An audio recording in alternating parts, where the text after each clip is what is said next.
Don't let the inexpensive condos or affordable condos fool you, because the price tag might be really low, but these type of properties come with some risk to them. It's like a paradox of it being a cheap property. And usually what it means is there's a pretty high HOA tax, or sometimes there can be other issues. So if you're a seller, here's what you need to know about why properties are sitting on the market about 85 days, and how to pivot your marketing or your pricing strategy to beat all of those brand new luxury buildings coming up all over the place. If you're a buyer, you know you can actually buy one of these properties. You can. But what you need to do is you need to use my audit checklist. I'm really good at helping people figure out if HOAs are failing and hopefully prevent you from having a $10,000 to $15,000 special assessment. Let's just take a glance right now at the stats. There's a big, huge difference between prices in these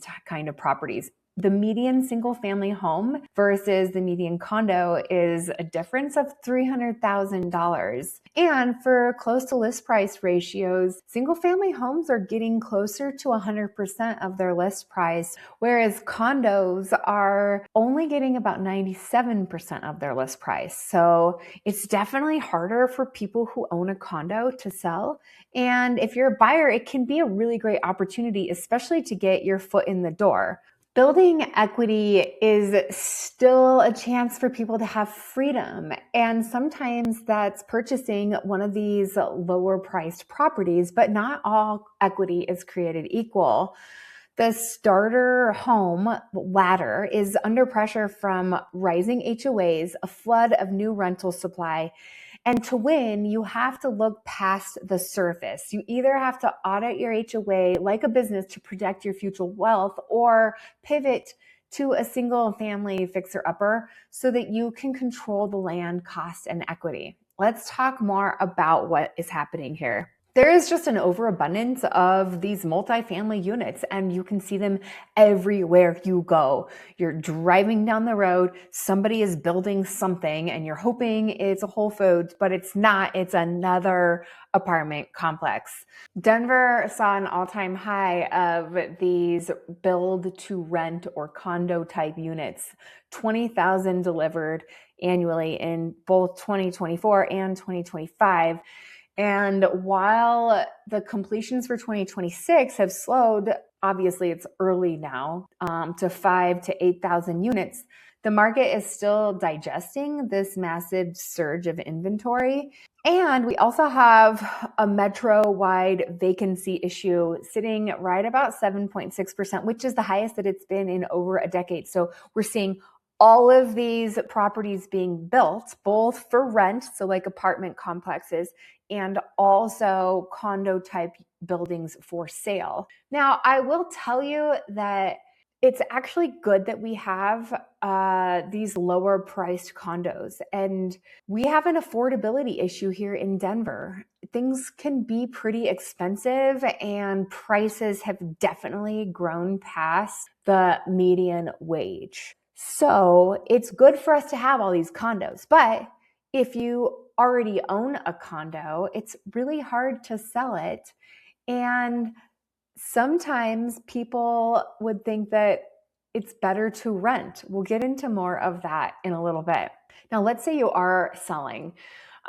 There's a concessions war, basically. So there's all these luxury condos. 81% of these new units are targeting higher income renters. And to fill them, developers are offering programs like free parking, moving credits, or potentially a couple months free on the rents.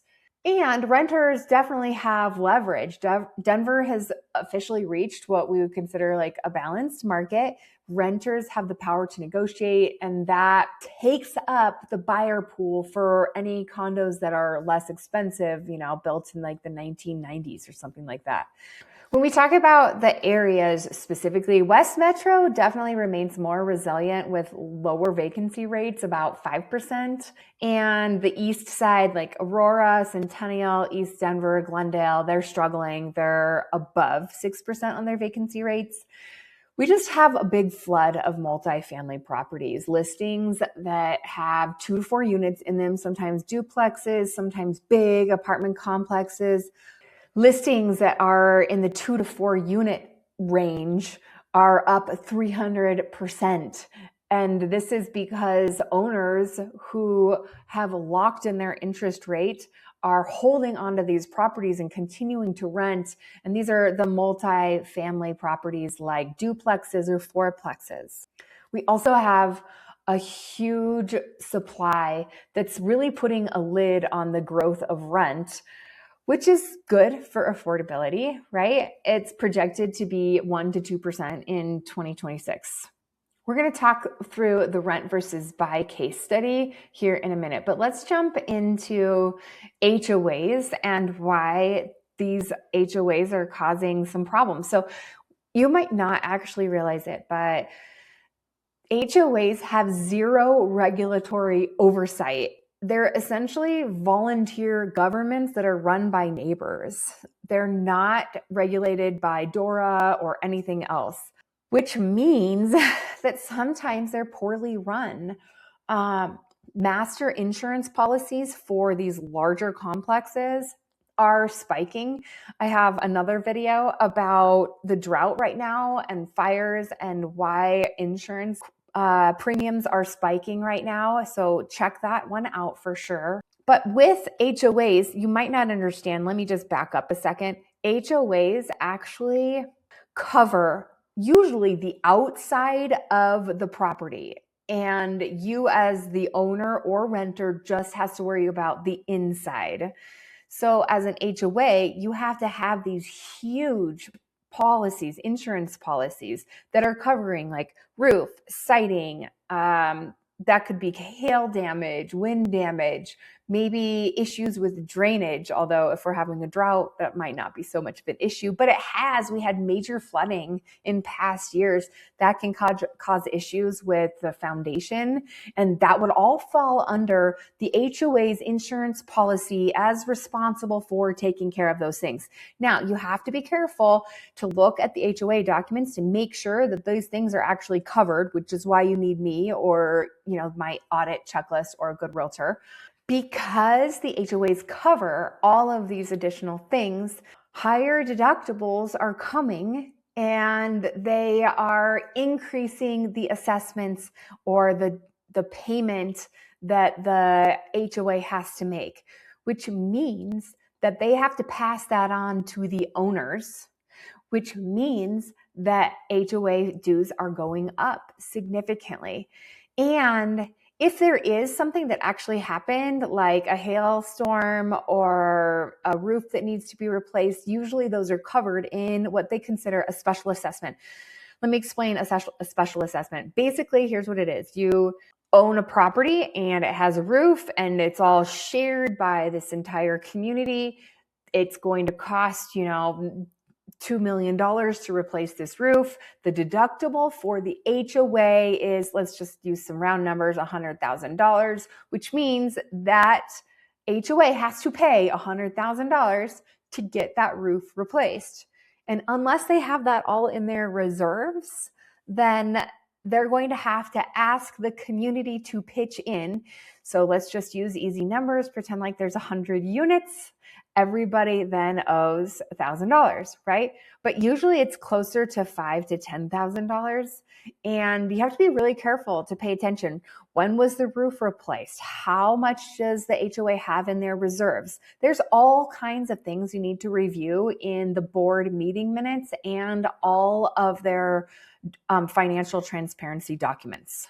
So again, look below. I have a document that is just for helping you navigate the intricacies of an HOA if you're buying a condo. It's okay to buy a condo.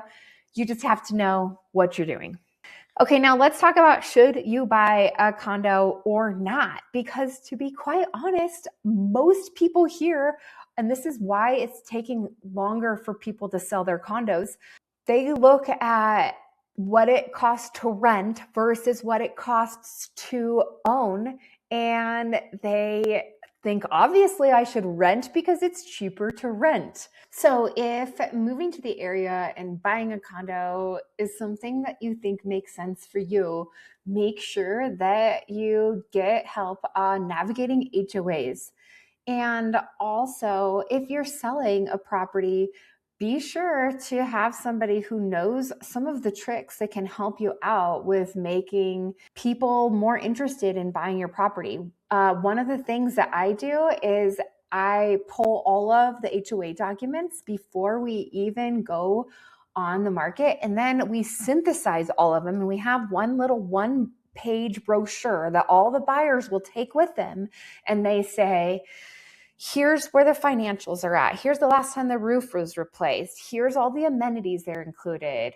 It has all of the details. So a buyer can go into it and be really confident that whatever they're paying for their HOA dues is actually worth it, because it can be. You could buy a single family property and have to go replace a roof still. You might have foundation issues. Those are issues on any type of property. And so it can be kind of nice to have an HOA that can cover those things for you. There are some other tricks we can do also if you are selling a property. Some things include seller concessions, offering to pay a lot of the HOA fees right up front from the title company at closing. So it makes it cheaper to live there for the first year or so for the buyer. And these can be really enticing for somebody, especially if they're comparing whether they want to rent or buy a property.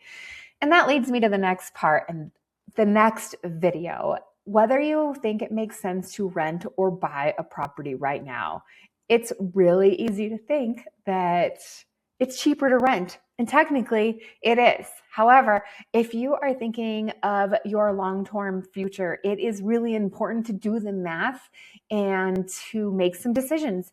My next video will be a case study about a condo that's for sale and one that's very similar that is for rent, and weighing all of the costs and benefits, long-term outcomes for you financially on what makes the most sense. And it's really up to you and your personal situation. I'm Heather O'Leary. I'm with eXp Realty. I'm your Colorado homegirl. I love to share info about the Denver lifestyle adventures. So follow me for more info, or of course, reach out. I would be happy to chat with you.